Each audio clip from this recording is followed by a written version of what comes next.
Hello students, I am Professor Neeta Fulchanda Gaikwad. Welcome back in our free education channel English Master. My dear viewers and my dear friends, आज के इस session में हम start करेंगे class 10 का आपका science and technology part 2 का lesson number 1 heredity and evolution. ये हम टेक्स्ट बुक सीरीज लॉन्च कर रहे हैं। इससे पहले मैंने क्लास 10 का English text book series, class 10 का अदर सब्जेक्ट के text book series already launch किए। उसके डिस्क्रिप्शन में आपको प्लेलिस्ट के लिंक मिल जाएंगे और साइंस एंड टेक्नोलॉजी पार्ट 2 का प्लेलिस्ट का लिंक ऊपर आई बटन पे आप क्लिक करोगे तो वहां पे भी आपको मिल जाएगा। So let's start for today's lecture. And सबसे पहले आपने अभी तक सब्सक्राइब नहीं किया तो सब्सक्राइब कीजिएगा, लाइक कीजिएगा, शेयर कीजिएगा। And let's start for today's session heredity and evolution. So dear students, in this topic we are going to learn this lesson with this important points. Point number 1 heredity and hereditary changes हम पढ़ेंगे। उसके बाद evolution हम learn करेंगे। Then third we are going to learn Darwin's theory of natural selection. Then we will see speciation, transcription, translocation, evidences of evolution, Lamarckism and human evolution. So can you recall? So I'm going to explain you this topic in Hindi. So let's learn this lesson with English and in Hindi. So can you recall? इसका मतलब थोड़ा याद कीजिए।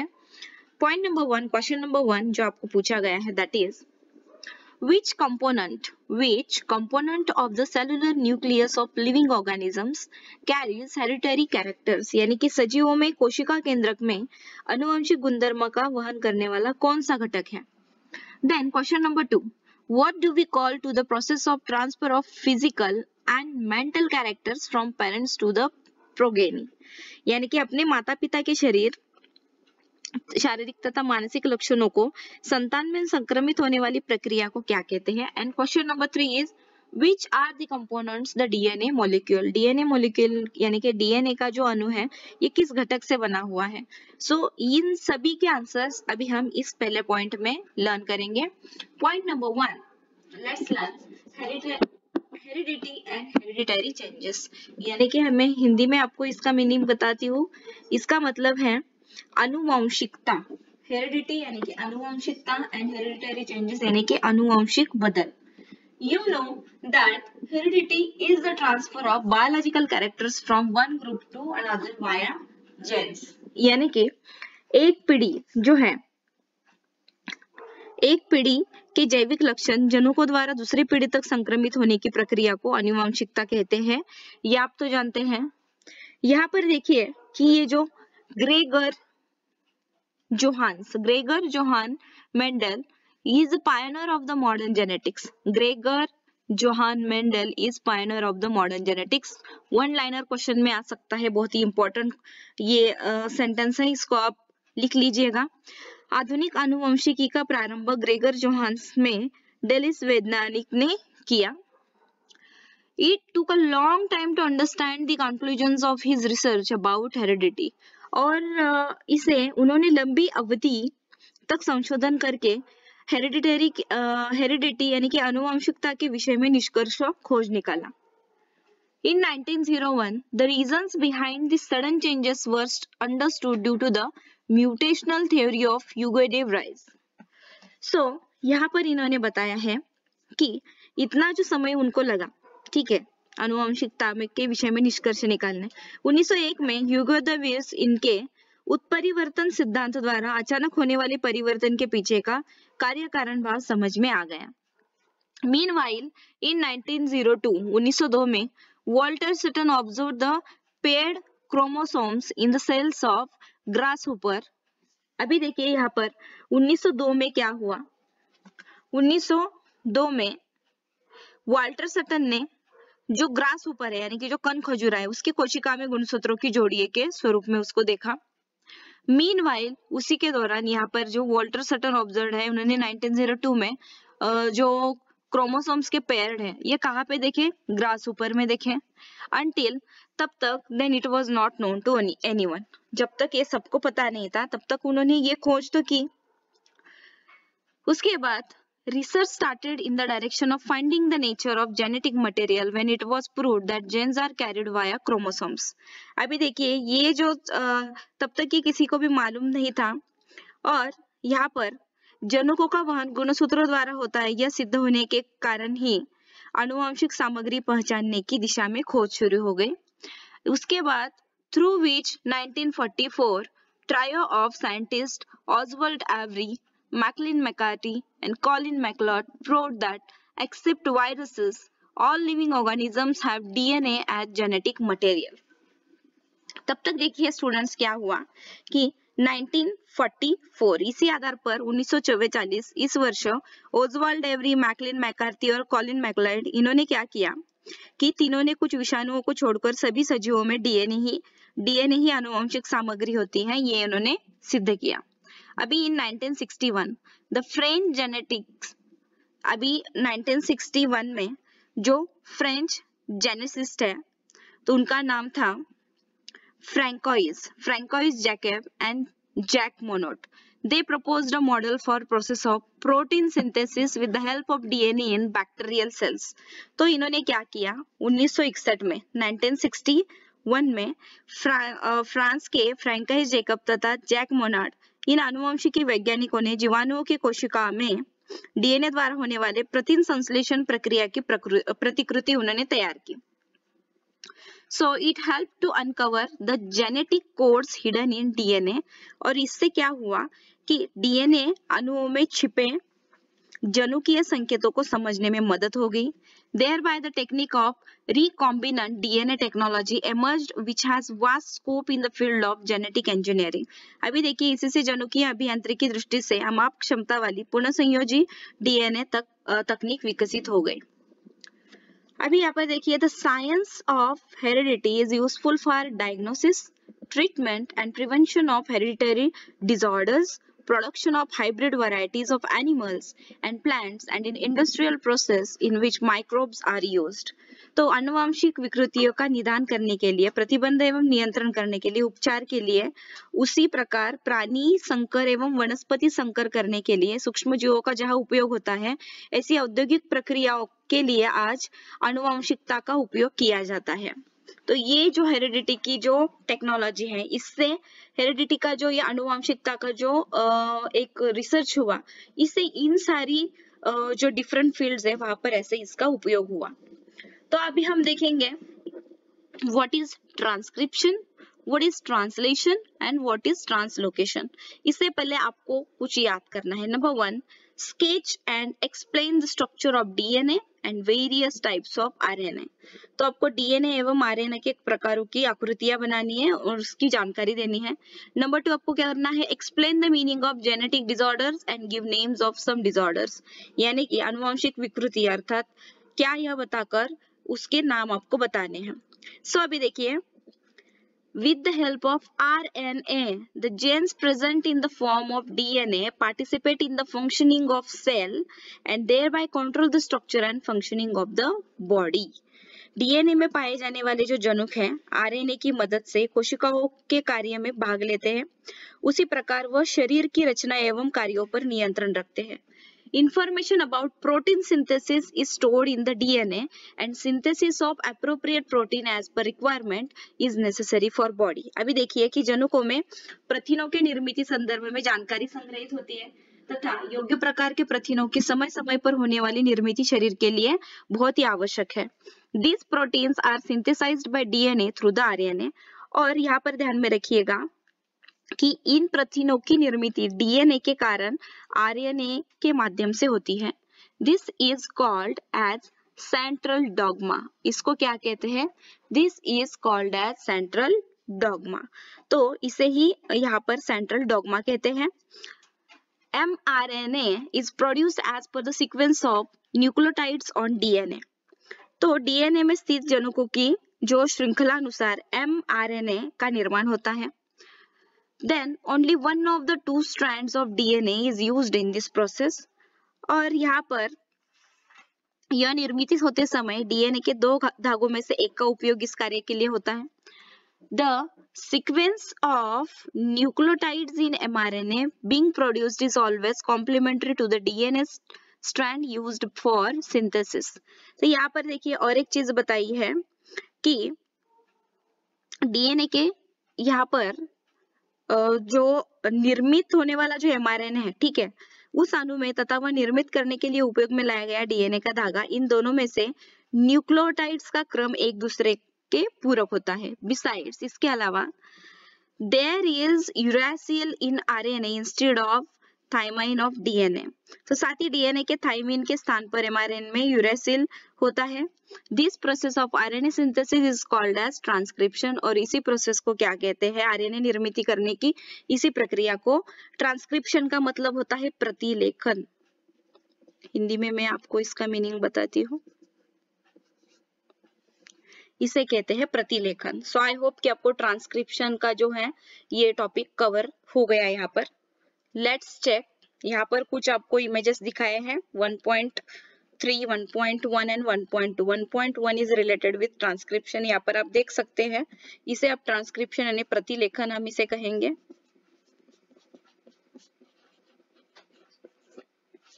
Then RNA nucleotides है यहाँ पर, और ये है आरएनए पॉलीमरेज। ओके, इस तरह से ये एक डायमेंशन है, डायग्राम है। आप इस डायग्राम को एक बार जरूर ट्राई कीजिएगा एग्जाम में। अगर डायग्राम आपको ड्रॉ करने के लिए आता है 2 मार्क्स के लिए, तो आप अच्छे से स्कोर कर सकते हो। अभी हम देखेंगे यहाँ पर 1.2, this is about translation and translocation. Translation का मतलब होता है भाषांतरण,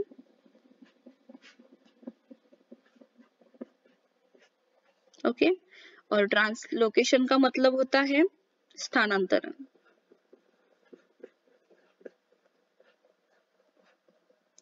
मैं आपको हिंदी में मीनिंग इसीलिए बता रही हूँ क्योंकि आपको समझने में आसानी हो जाए। और ये जो है म्यूटेशन, म्यूटेशन को क्या कहते हैं, उत्परिवर्तन। म्यूटेशन को कहते हैं उत्परिवर्तन। ओके, आई होप कि आपको ये जो इसके हिंदी के नाम है ये समझ में आए।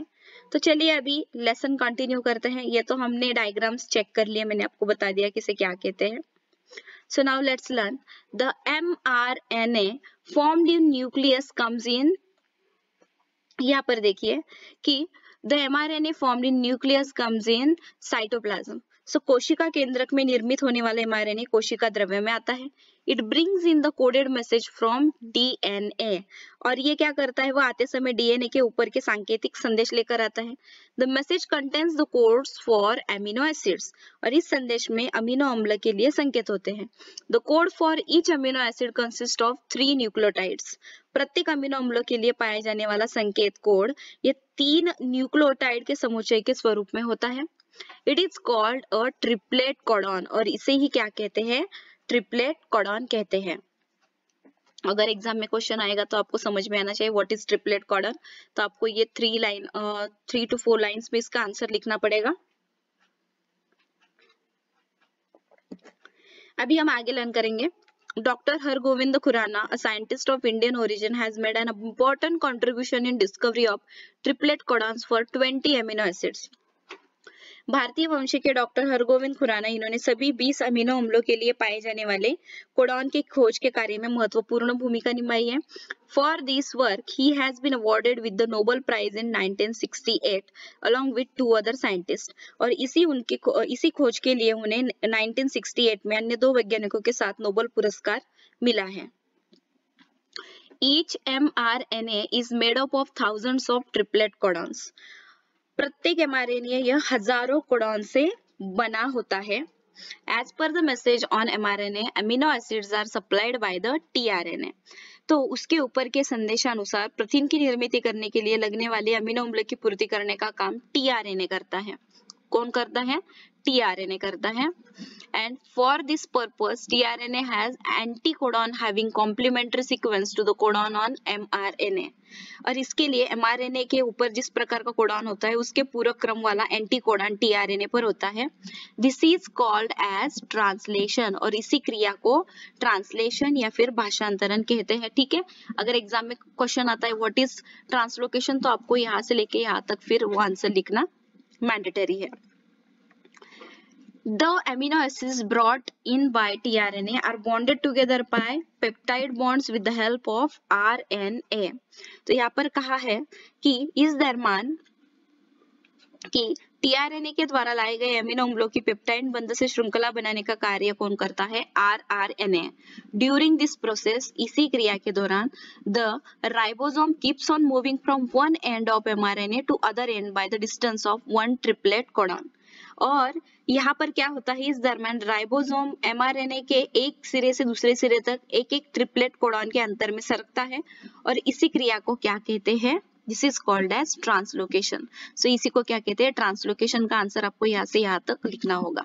ओके, सो ट्रांसलेशन का आंसर कहाँ से कहाँ तक होगा और ट्रांसलोकेशन का कहाँ से कहाँ तक होगा, मैंने आपको यहाँ पर मार्क करके दे दिया है।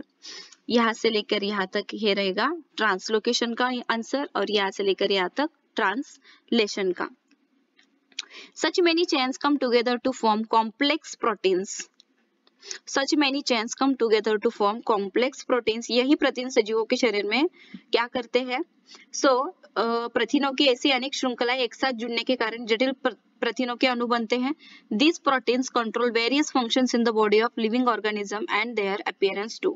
और यही प्रोटीन सजीवों के शरीर में विविध कार्य संपन्न करते हैं और उनके स्वरूप का नियंत्रण करते हैं। यहाँ पर देखिए students, some living organisms can produce new individuals like themselves due to genes only, and some of those genes are transmitted to the next generation without any changes. तो सजीवों में जनुओं के कारण ही वे अपने जैसे सजीवों का निर्माण करते हैं तथा इनमें से ही कुछ जनु जैसे कि वैसे अगली पीढ़ी में संक्रमित होते हैं, जिसके कारण माता पिता के कुछ अनुवांशिक गुणधर्म उनकी संतान में आते हैं। Due to this some of the characters of parents are transmitted to their offsprings. माता पिता के गुण बच्चों में आ जाते हैं। However, sometimes sudden changes occur in those genes.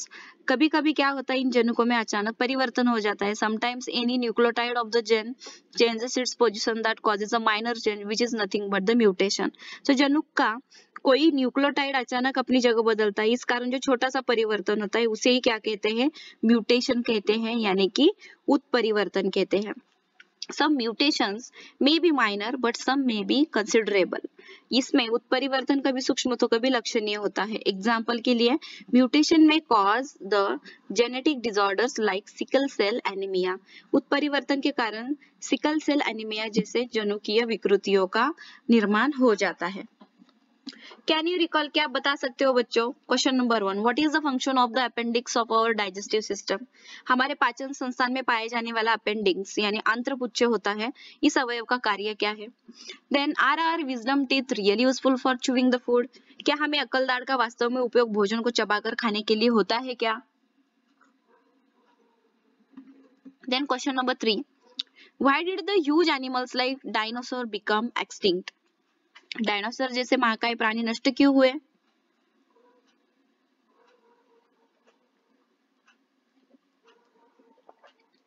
And question number 4, why are many species of animals and birds getting extinct? प्राणी तथा पक्षी इनकी अनेक प्रजातियां नष्ट क्यों हो रही है? बहुत ही विचार करने वाले क्वेश्चन है, इनके आंसर भी पढ़ेंगे। एवोल्यूशन में यानी कि उत्क्रांति। एवोल्यूशन का अर्थ क्या है? उत्क्रांति। हिंदी में अर्थ लिखिए तो आपको समझ में आने के लिए आसानी हो जाएगी। Evolution is the gradual change occurring in living organisms over a long duration. उत्क्रांति यानी कि एवोल्यूशन, ये क्या है? अर्थात सजीवों में अत्यंत धीमी गति से होने वाला ये क्रमिक परिवर्तन है।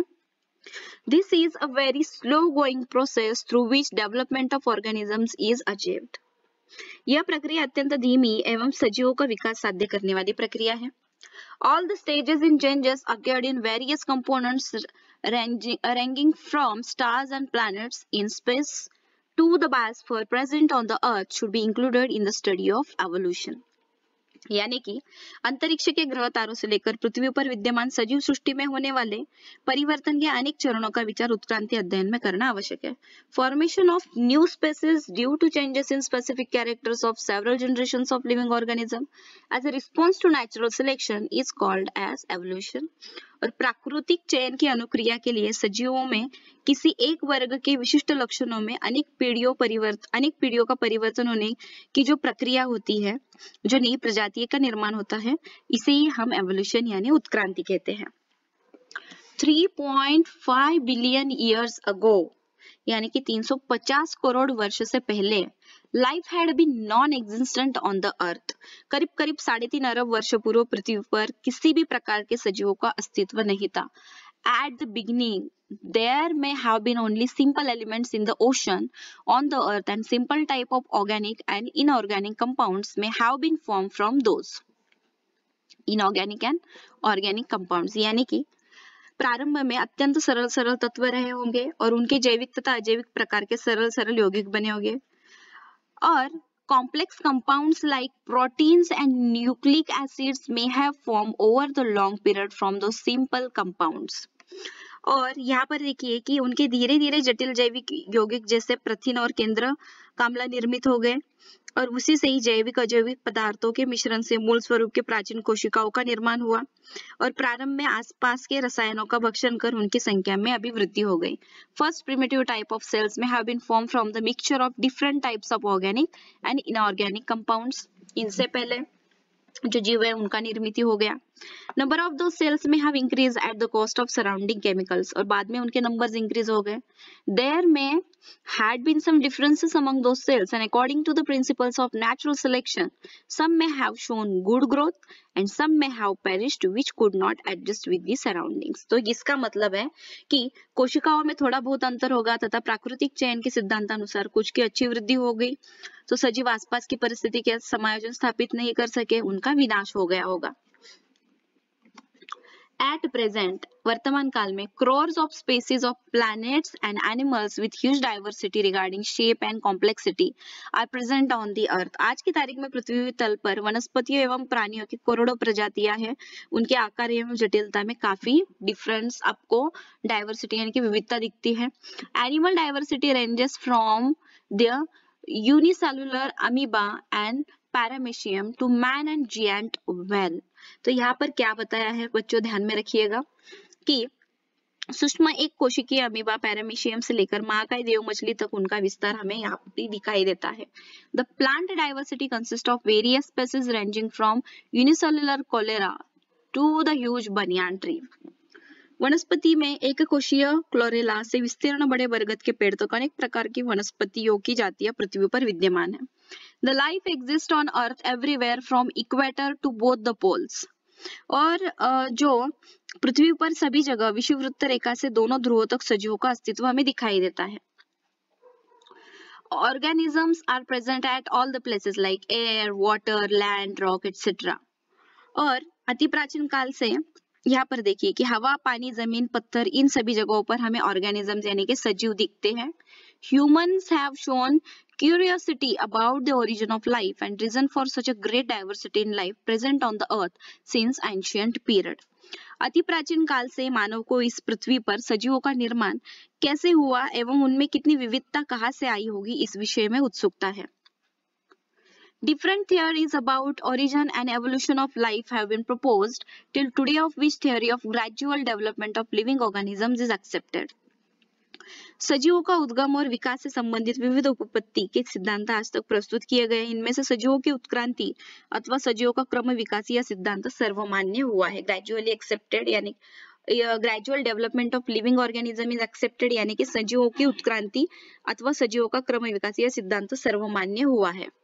Internet is my friend. आपको क्या करना है, collect the information from internet about big bang theory related with the formation of stars and planets and present it in your class. तो आपको गूगल पे जाना है, गूगल पे आपको टाइप करना है big bang theory related with the formation of stars and planets और इसी के रिलेटेड इंफॉर्मेशन आपको नोटबुक में लिखकर आपके टीचर को दिखानी है। पिक इनटू हिस्ट्री यानी कि इतिहास के पन्नों से कुछ आपके लिए information. Many philosophers and religious scholars have written their views about formation of life. सजीव सृष्टि के निर्मिति के विषय में अनेक धर्मगुरुओं एवं दार्शनिकों ने अपने अपने विचार लिखकर लिखे हैं। There seems to be through discussion over the formation of universe in various cultures like Indian, Chinese, Roman, Greek, etc. और भारतीय, चीनी, रोमन, ग्रीक ऐसे सभी संस्कृतियों में सृष्टि के निर्माण के विषय में गहन विचार किया गया है। Various cultures have noted different type of information about planets, stars, the Panchamahabhuta, living organisms, etc. in the form of poetry, stories and religious sacred books। यानी कि ग्रहों, तारों, पंचमहाभूतों, सजीव सृष्टि आदि के विषय के विविध प्रकार की जानकारी उस संस्कृति में काव्य, कथा या ग्रंथ के रूप में लिखी हुई हमें मिलती है। Theory of evolution important, exam में क्वेश्चन आता ही आता है 2 to 3 मार्क्स के लिए। इसे हम कहेंगे उत्क्रांति का सिद्धांत। Okay, theory of evolution exam में मोस्ट इंपॉर्टेंट क्वेश्चन है, 10th के बोर्ड एग्जाम में ये पूछा ही जाता है। According to this theory, first living material protoplasm has been form in ocean. इस सिद्धांतानुसार प्रथम सजीव द्रव पदार्थ जीव द्रव्य पृथ्वी पर समुद्र में निर्माण हुआ। In due course of time unicellular organism was form. कालांतर में अनेक वर्षों के बाद इस जीव द्रव्य से एक कोशिकीय सजीव का निर्माण हुआ। यूनिसेल्युलर यानी एक कोशिकीय सजीव। Gradually changes occurred in the unicellular organisms from which larger and more complex organisms were form. इस एक कोशिकीय सजीव में क्रमशः परिवर्तन हुआ और उससे अधिक विशाल एवं जटिल सजीव विकसित हुए। All those changes were slow and gradual। और यह जो सभी बदलाव थे वह धीरे धीरे और क्रमवार हो रहे थे। Duration of all this changes is at most 300 crore years।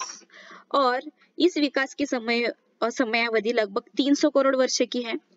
Changes and development in living organisms had been all round and multidimensional and this led to evolution of different types of organism।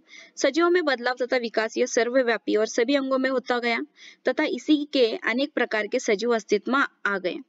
Hence, हालांकि this overall process is called as evolution which is organisational.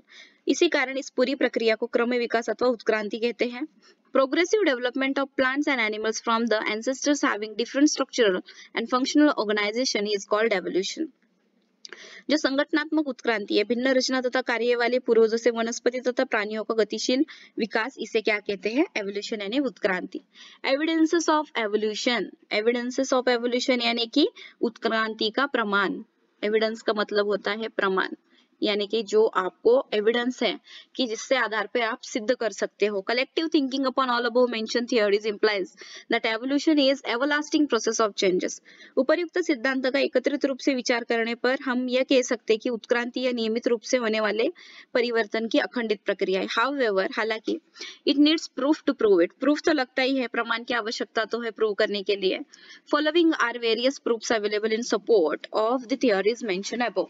जितनी भी theories अभी हमने पढ़ी सो उनके support में कुछ यहाँ पर एविडेंसेस है।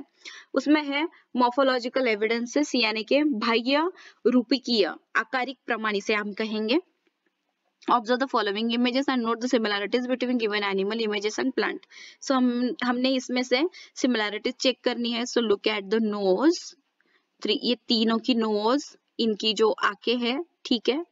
देन इनके जो ये ईयर्स है, इनके कानों की रचना जो है, इनका जो टोटल ओवरऑल हेड का स्ट्रक्चर है एंड जो बॉडी स्ट्रक्चर होता है, 4 पेयर होते हैं, राइट।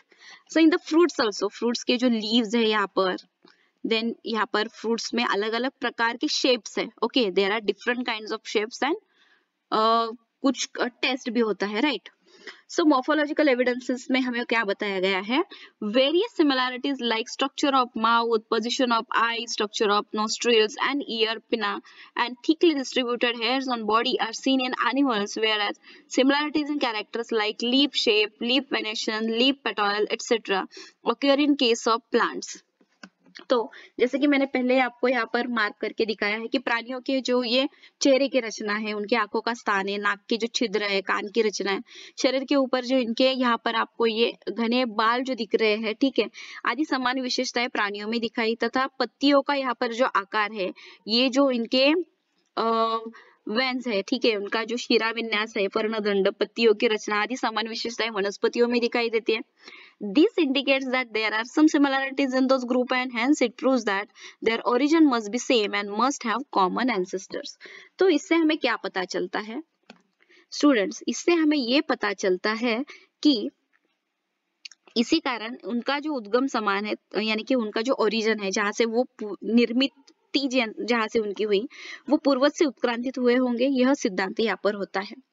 हम अभी नेक्स्ट वाला देखेंगे, एनाटॉमिकल एविडेंसेस यानी शरीर विज्ञान का प्रमाण. Look at human hand, four leg of aux, pattern of bat, flipper of well. ये वेल का जो फ्लिपर होता है पंख, ठीक है, सॉरी फ्लिपर ऑफ वेल यानी देव मछली का जो पर है, उसके बाद चमगादड़ के यहाँ पर ये पंख है, एंड ये बैल का पैर है और ये इंसान का हाथ है, ठीक है. तो ये स्ट्रक्चर ऑफ बोन्स आपको यहाँ पर दिखाई दे रहा है, तो हड्डियों की जो रचना है. If you carefully observe the picture there doesn't seem superficial similarity between human hand, foreleg of ox, flipper of whale and patagium of bat. साथ की आकृतियों का सावधानी पूर्वक निरीक्षण करने पर मानव का हाथ, बैल का पैर, चमगादड़ का पंख तथा देव मछली का पर, इनमें प्रत्यक्ष रूप में कुछ भी समानता नहीं दिखाई नहीं देती. Similarly use of each of दो structure is different in respective animals. और उसी प्रकार इन प्राणियों के अंगों के कार्यों में भी भिन्नता है. However, there is similarity in structure of bones. यहाँ पर सिमिलैरिटी कहाँ पर है? Structure of bones and joints and organs of each of those animals. तो जिसके कारण उनकी रचनाओं में भी भिन्नता है, परंतु प्रत्येक के अवयवों की अस्थियों की रचना में तथा जोड़ों में समानता दिखाई देती है. This similarity indicates that those animals may have common ancestor. इससे हमें पता चलता है कि उनके पूर्वज समान होंगे. इस और दिशा निर्देश वो करता है. सो कैन यू टेल, क्या आप बता सकते हो which are different organs in body of organism, कि सजीवों के शरीर में पाए जाने वाले विविध अवयव कौन से हैं. Number 2, is each of the organ useful to organism, क्या शरीर का प्रत्येक अवयव शरीर के लिए उपयोगी है. Use of ICT, information technology का उपयोग कैसे करना है. Collect the information of geological dating and present it classroom. भूवैज्ञानिक कालगणना मापन के बारे में जानकारी प्राप्त करो ऑनलाइन गूगल में और नोटबुक में लिखकर अपने टीचर को बताओ. अभी हम देखेंगे वेस्टिजियल ऑर्गन्स यानी कि अवशेषांग. Degenerated or underdeveloped useless organs of organisms are called as vestigial organ. यहाँ पर देखिए सजीवों में नष्ट होने वाले अथवा अपूर्ण वृद्धि वाले निरुपयोगी इंद्रियों को अथवा अंगों को क्या कहते हैं? अवशेषांग या फिर vestigial organs. In living organisms sudden development of new tissues और organ for living in changing environment is not possible. तो क्या होता है कि परिवर्तनशील या भिन्न पर्यावरण में जीवित रहने के लिए अचानक नए ऊतकों, अंगों या इंद्रियों का निर्माण नहीं हो सकता. Instead, existing organ undergo gradual changes. अपितु अस्तित्व में होने वाली पुरानी इंद्रियों में ही क्रमवार परिवर्तन होता है. Mostly, कई बार a specific structure in the body is useful under certain situation. सामान्य किसी विशिष्ट परिस्थिति में शरीर की एकाध कोई एक रचना उपयुक्त होती है. However, हालांकि same structure under different situation may become useless or even harmful. परंतु भिन्न परिस्थिति में वह निरुपयोगी या हानिकारक भी हो जाती है. Such structures begins to degenerate under such situation as per the principle of natural selection. तो इससे क्या होता है स्टूडेंट्स कि ऐसी स्थिति में प्राकृतिक चयन की प्रक्रिया से ऐसी इंद्रियां नष्ट होने के मार्ग पर आ जाती है. It takes thousands of years for a structure to disappear. और किसी एक निरुपयोगी अंग को नष्ट होने के लिए हजारों वर्ष लगते हैं. Such organ are seen in different phases of disappearance in different animals. और ये नष्ट होने वाले अंगों की भिन्न भिन्न अवस्थाएं भिन्न भिन्न प्राणियों के शरीर में हमें दिखाई देती है. Such organ, though non-functional in certain organism, it may be functional in other organism. It is not vestigial in other organism. यानी कि ऐसा अवयव यदि किसी एक सजीव में कोई कार्य नहीं करता तो वो दूसरे सजीव में वही अवयव कार्य करता है, अर्थात दूसरे सजीव के लिए वह अवशेषांग नहीं होता. तो यहाँ पर क्या बताया गया है? Appendix which is useless to human is useful and fully functional organ in ruminants. तो इसे कहते हैं वेयर इट इज अपेंडिक्स, इसे कहते हैं हिंदी में इसे कहा जाता है आंत्रपुच्छ. ये रहता है लार्ज इंटेस्टाइन बड़ी आते और ये रहती है हमारी स्मॉल इंटेस्टाइन यानी हमारी छोटी आते. तो मानव के लिए निरुपयोगी आंत्रपुच्छ तृणभक्षक तथा सेल्यूलोज का पाचन करने वाले प्राणियों के लिए उपयुक्त कार्यक्षम अवयव है. Similarly muscles of ear pinna which are useless to human are useful in monkeys for movement of ear pinna. तो यहाँ पर देखिए कि कानों का जो ये हड्डी होती है, ईयर मसल जो रहते हैं, तो यहाँ पे इन्होंने बताया कि मानव के लिए उसी प्रकार मनुष्य के लिए अनुपयोगी कान के स्नायु बंदरों को कान हिलाने के लिए उपयुक्त है. Various vestigial organ like tail bone, coccyx, wisdom teeth and body hairs are present in body of human being. तो यहाँ पर मनुष्य के शरीर में ऐसे कौन से अवयव हैं? तो फॉर मेरुदंड की अंतिम 4 करूकेशियाएं, अक्कल दाढ़, विजडम टीथ यानी कि यहाँ पर इसे कहते हैं आप अक्कल दाढ़, टेल बोन यानी कॉसिक्स यानी ये रहता है, कशेरुकाय इसे कहते हैं। उसके बाद शरीर पर जो होते हैं हेयर्स, बाल आदि अवशेषांग मनुष्य के शरीर में हमें दिखाई देते हैं। जो वेस्टिजियल ऑर्गन्स है, अवशेषांग है। ऑब्जर्व एंड डिस्कस, आपको ये चित्र देखना है 1.7 में। सम फॉसिल्स यानी कि कुछ जीवाश्म, फॉसिल्स यानी कि जीवाश्म। यूज ऑफ आईसीटी, इंटरनेट का उपयोग कीजिए। Find how the vestigial organs in certain animals are functional in others. Present the information in your class and send it to others.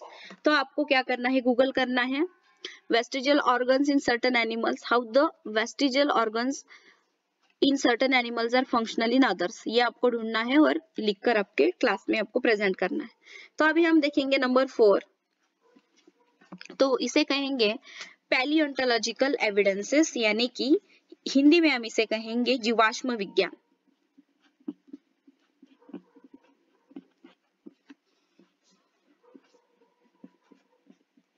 जीवाश्म विज्ञान।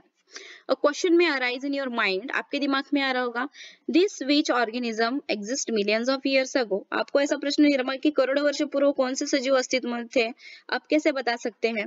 How can we tell this, अब हम कैसे बताएंगे। Now this secret has been hidden in the earth, इसका रहस्य पृथ्वी के गर्भ में छुपा हुआ है। Large number of organisms get buried due to disasters like flood, earthquake, volcano, etc। अभी देखिए, डिजास्टर्स यानी कि जो आपत्ति आती है, फ्लड यानी कि बाढ़, अर्थक्वेक यानी कि जो भूकंप रहता है, वोल्केनो यानी ज्वालामुखी, इन्हीं के कारण, ऐसे आपत्तियों के कारण बड़ी मात्रा में सजीव जमीन के अंदर दफन हो गए। Remnants and impression of such organisms remain preserved underground। इन सजीवों के अवशेष व चिन्ह जमीन के नीचे सुरक्षित रहते हैं। These are called as fossils। तो इसे ही हम क्या कहते हैं, जीवाश्म। Study of fossils is an important aspect of study of evolution। जीवाश्मों का अध्ययन, ये उत्क्रांति के अध्ययन का एक महत्वपूर्ण भाग है, आपको ध्यान में रखना है। Carbon consumption of animals and plants stops after death, and since then only the decaying process of C14 occurs continuously। ध्यान में रखिएगा, एग्जाम में ये क्वेश्चन आता ही है, 10th बोर्ड की एग्जाम में आएगा ही आएगा। जब प्राणी अथवा वनस्पति मरते हैं तब उनका कार्बन ग्रहण करना रुक जाता है और उस समय से उनके शरीर से C14 का कम होना, यह एक प्रक्रिया लगातार शुरू रहती है। In case of dead bodies of plants and animals, instead of remaining constant, the ratio between C14 and C12 changes continuously as C12 is non radio active. तो यहाँ पर क्या बताया है, ध्यान में रखिएगा कि जो C12 है, ठीक है, तो यह रेडियोधर्मी न होने के कारण मृत वनस्पति अथवा प्राणियों में C14 तथा C12 का अनुपात स्थिर न रहकर लगातार बदलता रहता है। किसी वनस्पति या प्राणी के मृत होने के बाद का समय, उनमें C14 की सक्रियता और C14 तथा C12 का अनुपात ज्ञात करने का कालावधि का मापन किया जाता है। So the time passed since the death of planet or animal can be calculated by measuring the radioactivity of C14 and ratio of C14 and C12 present in their body। This is carbon dating method। और इसी को ही क्या कहते हैं, carbon आयु निर्धारण, carbon dating process कहते हैं। It is used in paleontology and anthropology for determining the age of human fossils and manuscripts। इसी का उपयोग पुरातन अवशेषशास्त्र तथा मानवीय वंशशास्त्र में मानवीय अवशेष अथवा जीवाश्म तथा हस्तलिखितों का काल निर्धारण करने के लिए होता है। Once the age of fossil been determined by such technique, it becomes easy to deduce the information about other erstwhile organisms। और क्या होता है, इस प्रकार की तकनीक द्वारा जीवाश्मों की काल मर्यादा निश्चित करने पर एक परिच्छेद बिठाकर, एक विशिष्ट काल समय में उसे बिठाकर उस समय विद्यमान सजीवों की जानकारी प्राप्त करना आसान हो जाता है।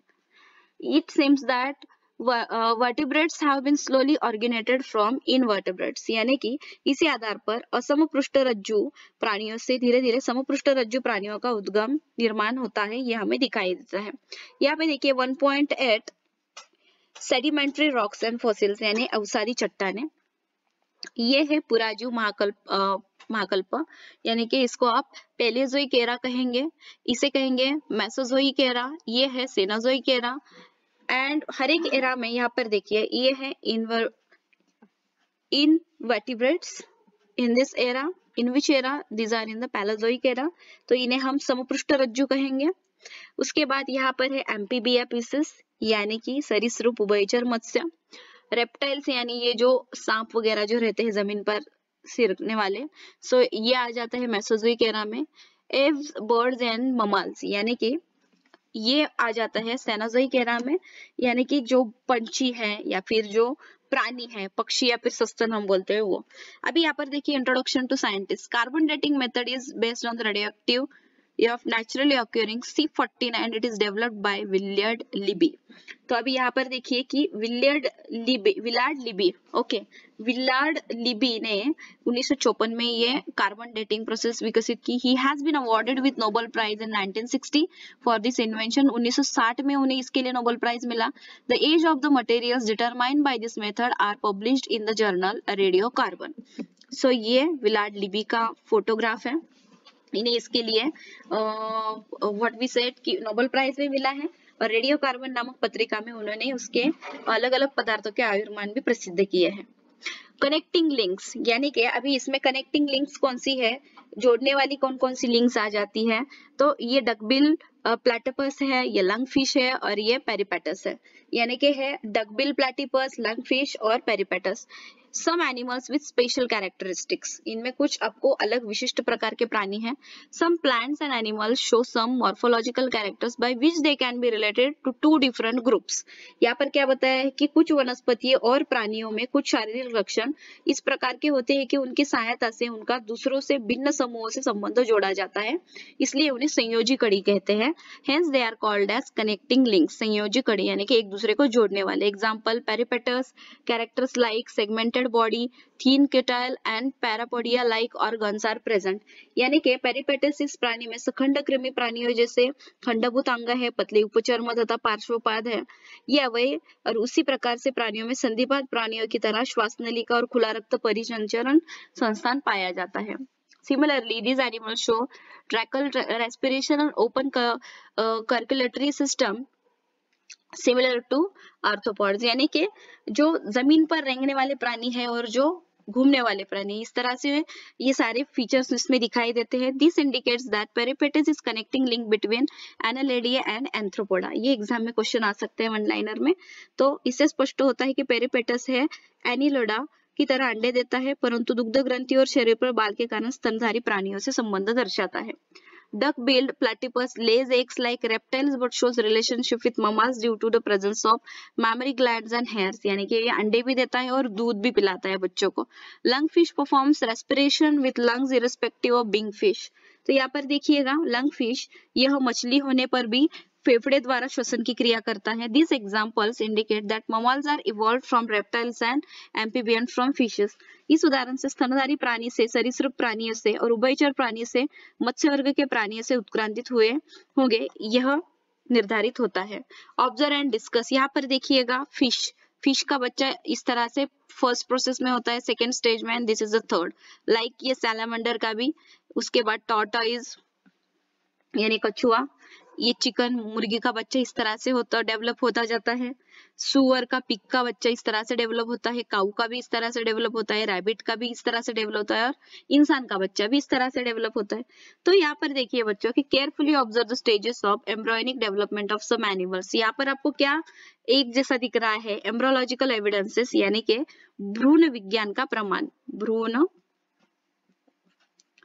इसे हम कहेंगे भ्रूण विज्ञान का प्रमाण।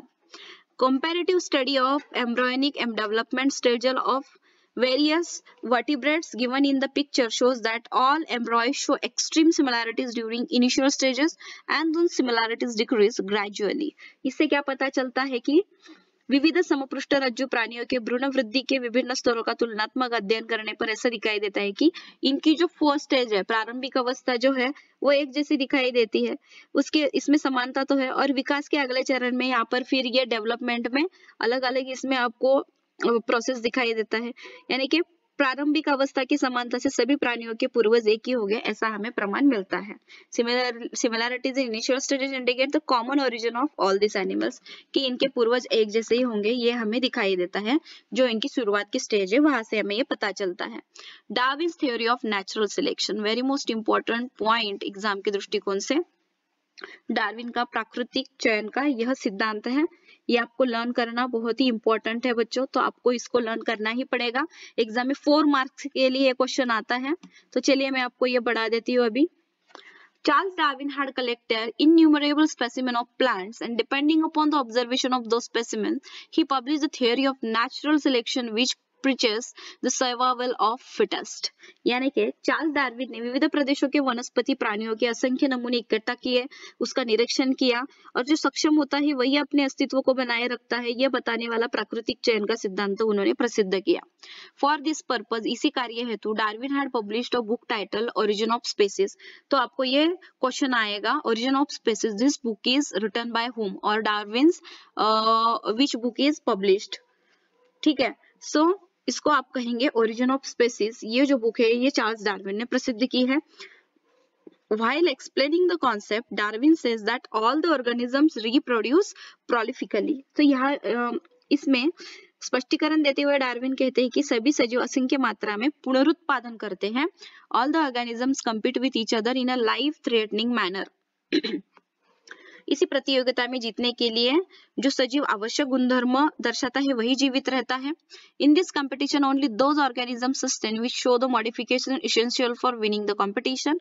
However, besides this, natural selection also plays important role because nature selects only those organisms which are fit to live and rest perish.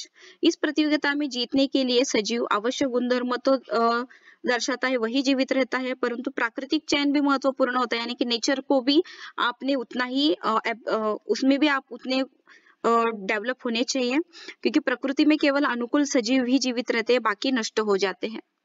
Sustaining and selected organisms can perform reproduction and thereby give rise to the new species with their own specific characters.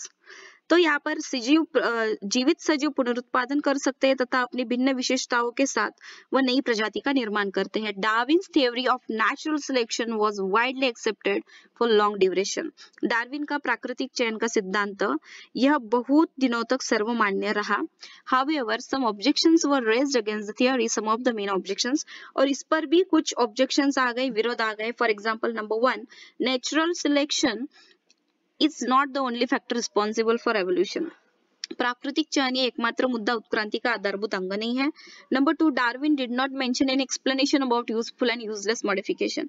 उपयोगी तथा निरुपयोगी परिवर्तनों का स्पष्टीकरण Darwin द्वारा नहीं दिया गया. Number 3, there is no explanation about slow changes and abrupt changes. धीमी गति से होने वाले परिवर्तन तथा तीव्र गति से होने वाले परिवर्तन, इनका उल्लेख यहाँ पर नहीं किया गया है. Irrespective of all this objections, Darwin's work on evolution has been a milestone. यह बहुत महत्वपूर्ण है.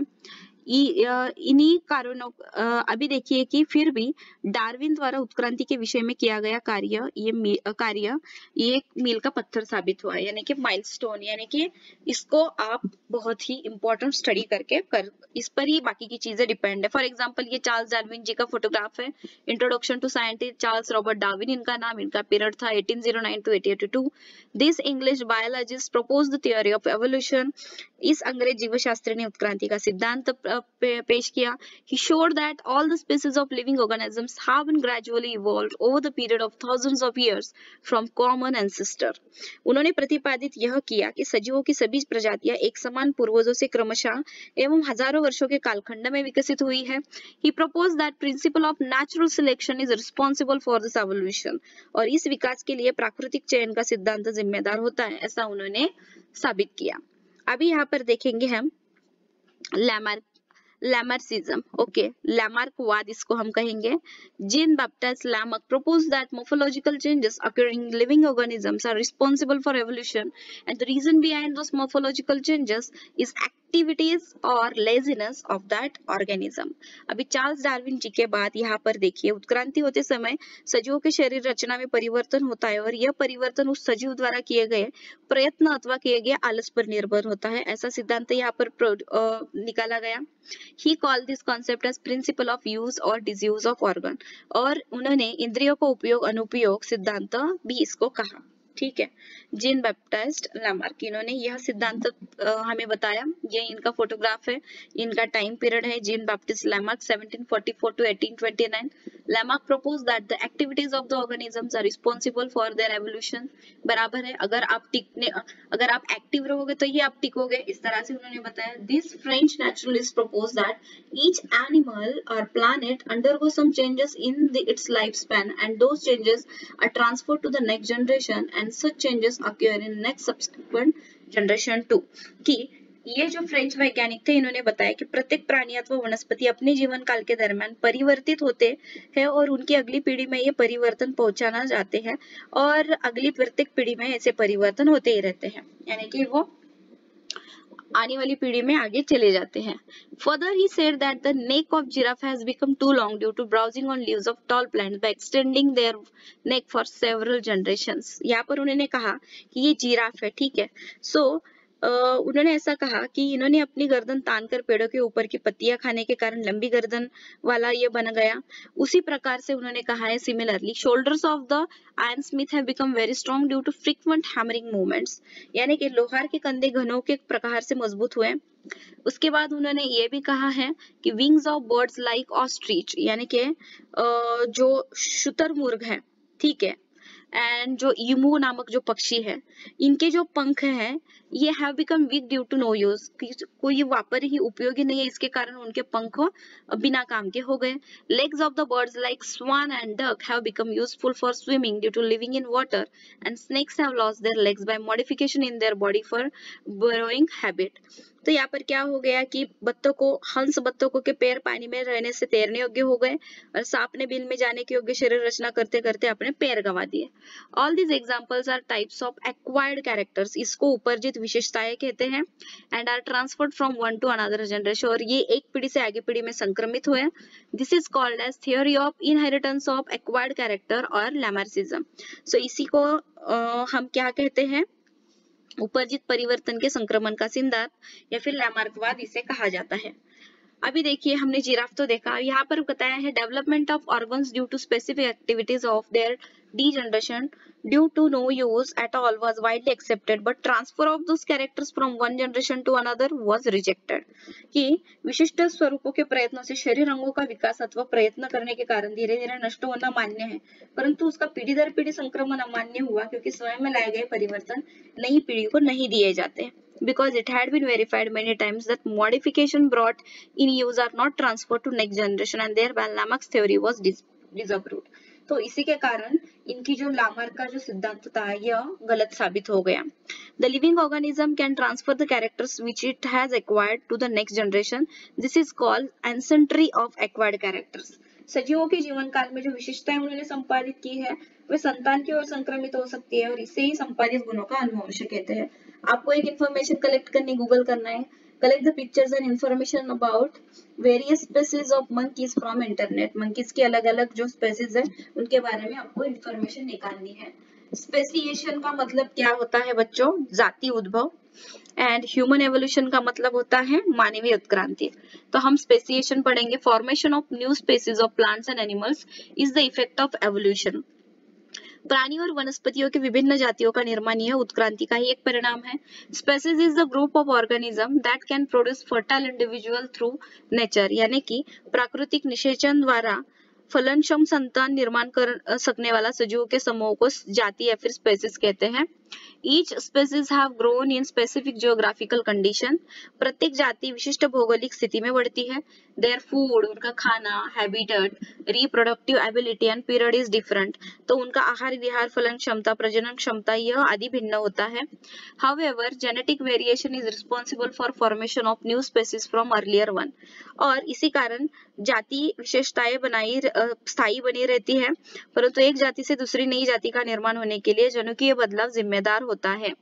Besides, इसी तरह से geographical and reproductive changes are also responsible. इसी तरह से भौगोलिक तथा पुनरुत्पादनीय बदलाव भी जिम्मेदार होते हैं. सिमिलरली जियोग्राफिकल और reproductive isolation also lead to specification. तो इसी प्रकार सजीवों में भौगोलिक अथवा पुनरुत्पादनीय विभाजन होने पर भी कालांतर में जाति परिवर्तन या फिर स्पेसिएशन हो जाता है. ह्यूमन एवोल्यूशन यानी कि मानवीय उत्क्रांति. The biodiversity that is known today has been said to be form from very simple unicellular organism due to evolution. उत्क्रांति के कारण अत्यंत सरल एककोशिकीय सजीवों से लेकर आज तक या सभी जैव विविधताओं का सृजन यहाँ पर दिखाई देता है। इन दिस एवोल्यूशन, इसी उत्क्रांति में origin of human evolution can be shown as पर द पिक्चर गिवन बिलो। नीचे एक फोटो दिया गया है, इसमें हमें मानवीय उत्क्रांति समझ में आएगी। Last dinosaur disappeared approximately 7 crore years ago. यहाँ पर देखिएगा कि करीब करीब 7 करोड़ वर्ष पूर्व जब अंतिम डायनासोर का विनाश हुआ, तब यहाँ पर at that time monkey-like animals are said to be evolved from some ancestors who were more or less similar to the modern lemurs। तो उसी टाइम पे क्या हुआ था कि बंदर जैसे दिखने वाले प्राणी उनसे भी अधिक प्राचीन, ऐसे थोड़े वह बहुत आधुनिक लेम्योर के जैसे दिखने वाले प्राणियों से विकसित हुए होंगे। Tail of this monkeys like animals of Africa is said to be disappeared about 4 crores year ago। 4 crore वर्ष पूर्व अफ्रीका के इस बंदर जैसे प्राणियों की पूंछें नष्ट हो गई। The developed due to enlargement in brain, their hands were also improved and thus ape-like animals were evolved। और यहाँ पर कालांतर में देखिएगा 4 करोड़ वर्ष पूर्व अफ्रीका के इस बंदर जैसे प्राणियों की पूंछें नष्ट हुई, उनके मस्तिष्क का आकार बड़ा होकर उनका विकास हुआ, हाथों के पंजों में सुधार हुआ तथा अंत में तथा वे एप जैसे प्राणी बने। They developed due to enlargement in brain, their hands were also improved and thus ape-like animals were evolved। Meanwhile, these ape-like animals reached the South and Northeast Asia and finally evolved into gibbon and orangoutan। कालांतर में ये शुरुआत के app जैसे प्राणी दक्षिण तथा आग्नेय एशिया में पहुंचे तथा अंत में गिबन तथा ओरंगुटान में उनका रूपांतरण हुआ।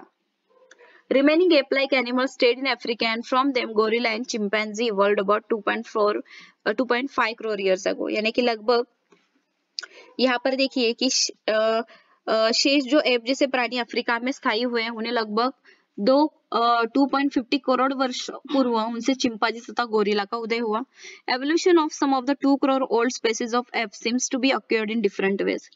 लगभग 2 करोड़ वर्ष पूर्व एप की कुछ जातियों का विकास भिन्न रूप में होता हुआ दिखाई गया। They had to use their hands more for eating food and other work. अन्न ग्रहण करने के लिए तथा अन्य कार्यों के लिए उनको हाथों का अधिक उपयोग होने लगा। यहाँ पर देखिए ये जो डेवलपमेंट दिखाया गया है, एंशिएंट एनिमल्स लाइक लेमर्स, ये 7 करोड़ ईयर्स अगो, 7 करोड़ वर्ष पूर्व का जो लेमर जैसे प्राचीन प्राणी है। उसके बाद है इजिप्टोपिथिकस, ये 4 करोड़ वर्ष पहले था। उसके बाद ड्रायोपिथिकस है, ये 2.5 करोड़ वर्ष पहले। उसके बाद रामपिथिकस है, ये 1 करोड़ ईयर पहले। उसके बाद ऑस्ट्रेलोपिथिकस है 40 लाख, हम इसे कहेंगे कि 4 लाख वर्ष पूर्व। उसके बाद ये कुशल मानव आ गया, then man with erect posture आ गया, खड़ा चलने वाला मनुष्य। उसके बाद निएंडरथल एंड देन क्रो-मान्य मानव। ओके, 50,000 वर्ष पहले। इस तरह से ये जो डेवलपमेंट है यह आपको यहाँ पर दिखाई देगी। सो जर्नी ऑफ ह्यूमन हमने देखा। Those apes started to live on land as the forest started to decline due to dry environment. तो शुष्क होने वाले वातावरण के कारण जब जंगल नष्ट होने लगे तभी एप पेड़ों से उतरकर नीचे आए। Their pelvic girdle developed in such a way that they started to stand in erect posture in grasslands and thereby their hands became available for use anytime।